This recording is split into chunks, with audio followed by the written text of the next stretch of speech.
Сәлеметсіңдер ме оқушылар? Бүгінгі сабақтың тақырыбы қамқор немере. Бүгінгі сабақта тыңдаған мәтін бойынша сұрақтарға жауап бересің. Жаңа сөздерді қолдану арқылы сөздік қорыңды кеңейтесің. Жаңа сөздерге назар аударайық. Борыш, тірек, мақсат, туысқан, пікір, қамқор болу, алғыс айту. Оқушылар, жаңа сөздерді сөздік дәптерімізге жазып алайық. Бірінші тапсырма. Сөйлемдерді оқы, мағынасына қарай сәйкестендір. Оқушылар, іске сәт.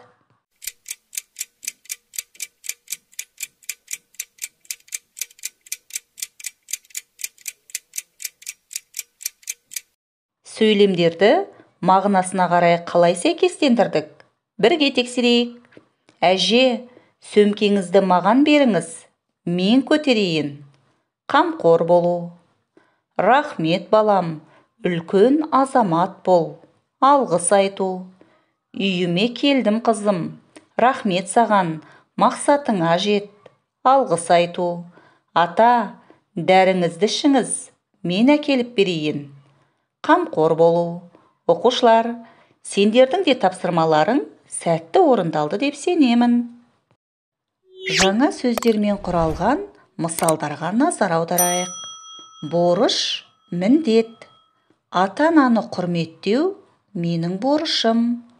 Адал азамат болып өсу менің борышым. Тірек, сүйеніш. Ағам менің тірегім. Ол маған үнемі көмек береді. Мақсат, жоспарланған іс. Менің мақсатым сабақты жақсы оқу. Пікір, ой. Мен бұл пікірмен келіспеймін. Екінші тапсырма. Ойды жалғастырып айт. Үлгіні пайдалан. Оқушылар, ойланайық.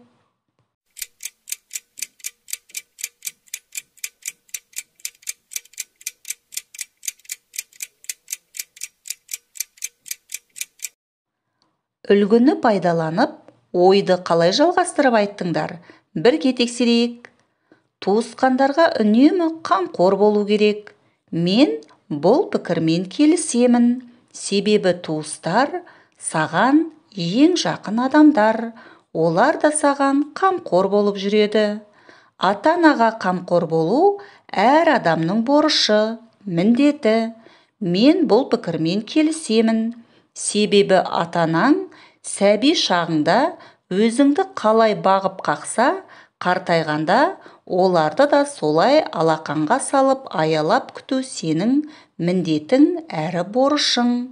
Нағыз азамат ата-ананың тірегі.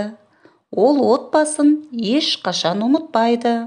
Мен бұл пікірмен келісемін. Себебі нағыз ер азамат қана ата-анасына әрдайым қамқор бола алады. Ақылды бала алдына мақсат қояды. Мен бұл пікірмен келісемін. Себебі мақсатсыз арманыңа қол жеткізу мүмкін емес. Оқушылар, сендердің де тапсырмаларың сәтті орындалды деп сенемін. Үшінші тапсырма. Мәтінді тыңда және оқы.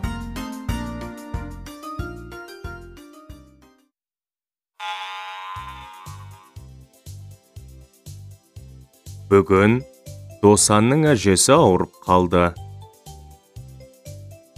Досан әжесін қатты уайымдады. Күні бойы әжесінің қасында болды. Ол әжесінің бөлмесін желдетті. Беті қолын жууға көмектесті. Әже, шай ішіңіз. Әже, дәрі ішіңіз. Әже, абайлап жүріңіз. Әже, жастықты тізейін, басыңызды көтеріңіз. Деп қамқор болды. Әжесі: балам, үлкен азамат бол. Арманыңа жет деп алғыс айтты. Мен бақытты әжемін. менің сен сияқты тірегім, көмекшім бар деп Досанды мақтады. Досан жымиып: Әже, бұл менің борышым. Сіз де маған қамқорсыз, менің тірегімсіз, деп әжесін құшақтады.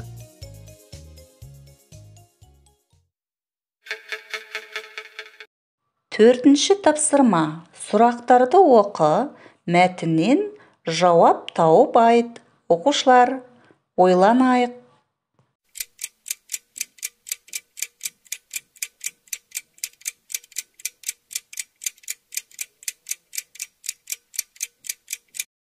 Сұрақтарға қалай жауап бердік?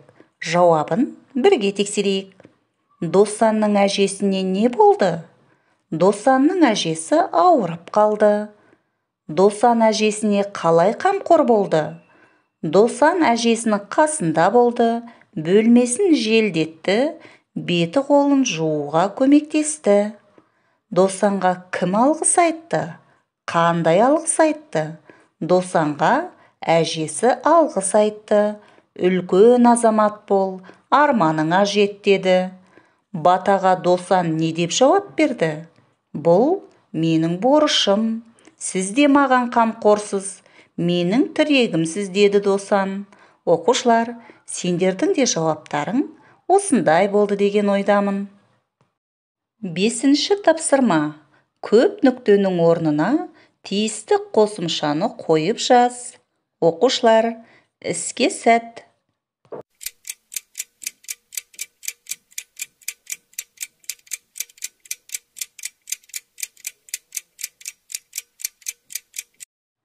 Тапсырманы бірге тексерейік. Туысқандар сендердің ең жақын адамдарың. Жақын адамдарға қамқор болыңдар. Ата әже, әке шешелеріңнің айтқанын тыңдаңдар, құрметтеңдер, сыйлаңдар. Өз борыштарыңды ешқашан ұмытпаңдар. Нағыз азамат ата-анасының тірегі. Нағыз азамат болыңдар. Алдарыңа үлкен мақсат қойыңдар. Оқушылар, сендердің де тапсырмаларың сәтті орындалды деп сенемін. Сонымен оқушылар, бүгінгі сабақтан не үйрендік? Тыңдаған мәтін бойынша сұрақтарға жауап бердің. Жаңа сөздерді қолдану арқылы сөздік қорыңды кеңейттің. Енді бүгінгі сабағымызға жетістік баспалдағы арқылы кері байланыс жасайық. Барлықтарыңның білімдерің шыңдалды деген ойдамын. Үйге тапсырма. 52-ші бет, 6-шы тапсырма. Мәтінді өзгертіп жаз. Оқушылар, сабақ аяқталды, сау болыңдар.